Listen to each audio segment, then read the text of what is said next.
Alors c'est de la farine broyée de maïs, tout simplement, avec de l'eau. Jean-Philippe gave matin et soir ses 960 canards, comme avant l'épidémie de grippe aviaire. L'agriculteur vient de reprendre son activité après 7 mois d'arrêt.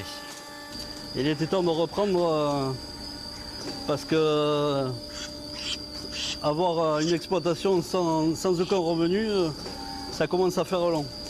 Son gavage des canards d'indication géographique protégée du sud-ouest dure 10 jours. L'éleveur travaille dans le respect des normes européennes. Il utilise chaque jour entre 300 et 400 kg de maïs broyé. Son exploitation a été mise à l'arrêt le 30 décembre par les autorités sanitaires.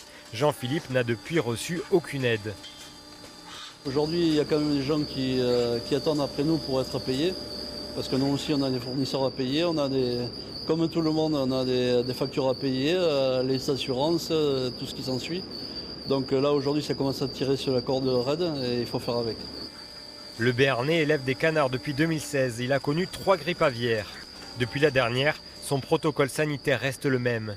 Les responsables agricoles cherchent eux des solutions pour éviter ces crises à répétition. Il y a eu un travail de mener depuis cet hiver pour renforcer les mesures de lutte contre le virus.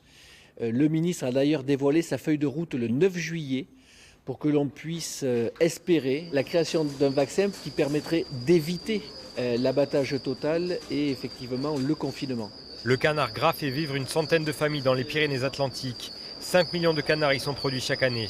C'est le 2e département producteur en France.